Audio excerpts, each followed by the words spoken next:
Try doing this with your Phantom.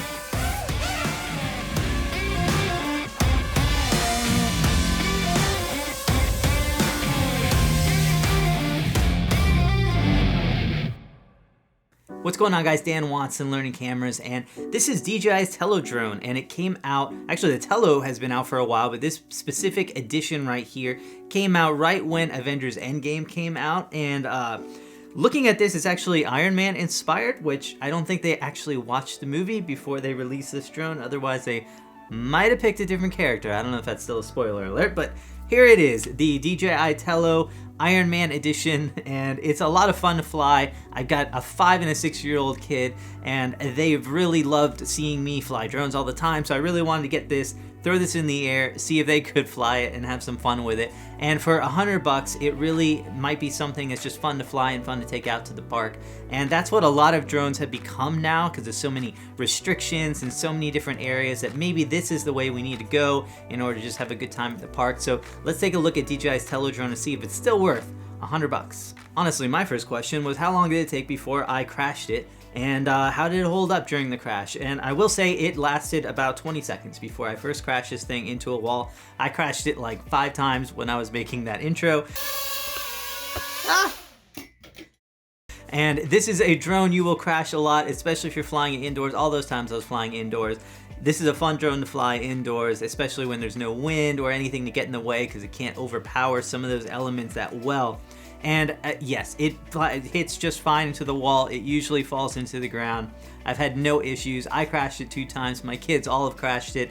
We're taking turns crashing this drone. It's basically held up to everything. They do include some spare props in the case. I haven't had to use them yet because you get the prop guards here, and yeah, I haven't crashed it in anything that has destroyed the props at all. Sometimes the battery will come out, but it's really simple to throw in there. It doesn't have a clip or anything, it's just friction. So that's the reason it comes out. This is the battery on it. It actually charges inside the drone with the micro USB attachment right here. And the only other control that you have is a power switch. There is no SD card or anything like that, micro SD, and the reason is because all of the video and photos you take with this will go right onto your phone that you can use to control the device with. And overall, it's really good because it transfers everything right to there. As long as you have space on your phone, it's a really good way of sending all those images onto that. So it keeps this really simple, and it keeps it without a lot of moving parts on it except for the props. And overall, it's held up extremely well to quite a bit of abuse. Now you can actually control the entire thing from your phone, although I really love having these Bluetooth devices that will control it. These are about $30 to $40 on Amazon. I'll throw a link below for all this stuff if you want to take a look at it. And it's just so much nicer of an experience to control it with this instead of the actual buttons on your phone, although it works just fine for that. I just really love the experience of being able to control this. Now, this is just a generic Bluetooth controller. However, they've removed the ability to actually use this to go with like your computer and other things.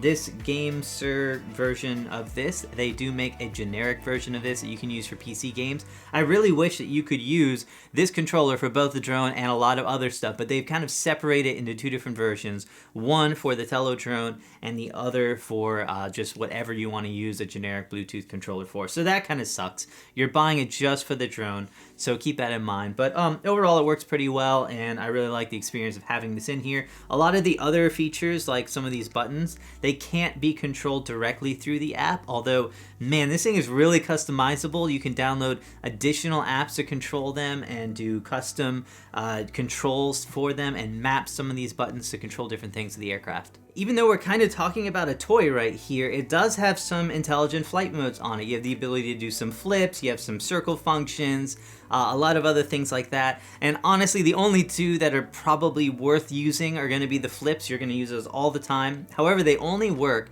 when the battery is above 50% battery, so you're going to want to try those out first. And then maybe the circle function goes around you, and that's kind of cool. But other than that, you're not going to use most of the other ones. It does have an auto takeoff, auto landing. You can throw it to take it off and land in your hand as well. So just a bunch of stuff to make it fun, easy to use, and give you quite a few controls that you wouldn't expect from kind of a little toy like this. Let's go ahead and throw this thing back into the air. Throw and go. Tap on it. 5, 4, 3, 2, 1.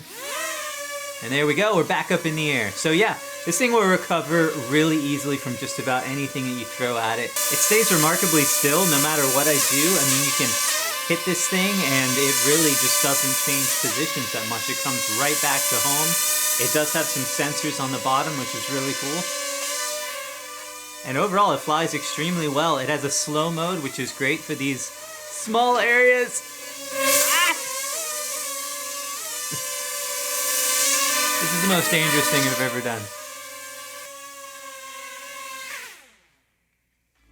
Now, it does have a camera on the front of this, but don't quite think of this as a video camera drone. It's not quite.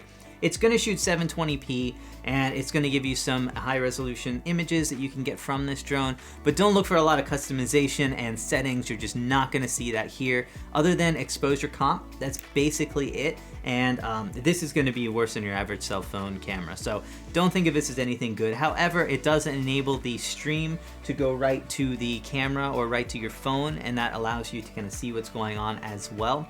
And then the other thing that's kind of a problem with it is that it's horizon level, so you can't pan this down or anything like that. So I didn't find it very useful for shooting a lot of images and video, except for just fun showing off the view from the sky, but you can't get like an overhead view or anything like that. So it's very limited in the functionality on the camera side.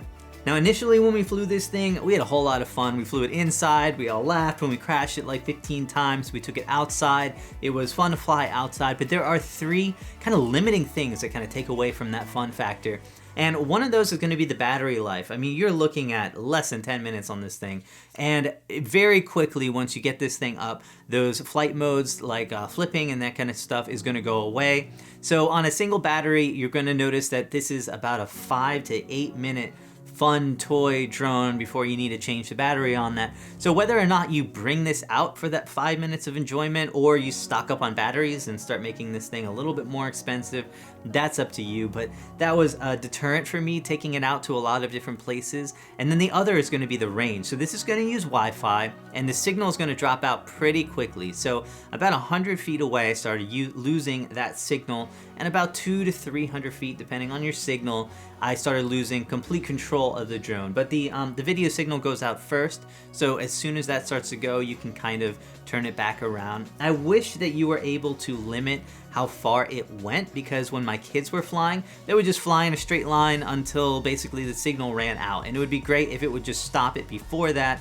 and I could turn it around for them, or as soon as it hit that wall, it would just do an automatic turnaround. They could fly in the other direction. I don't know, something like that. That would be cool. You do have a distance cap on the height so that you don't fly it too high. That's really important when you're having your kids fly it, but I do wish we had that for the distance as well. The other thing that was kind of limiting is in the wind, it can really start to take it off and make it almost impossible to fly, and you would expect that. However, there's just a lot of situations I couldn't fly it outside because the wind was just a little bit too harsh. It started taking it away. Had to pretty much land it immediately because it was just unsafe to fly.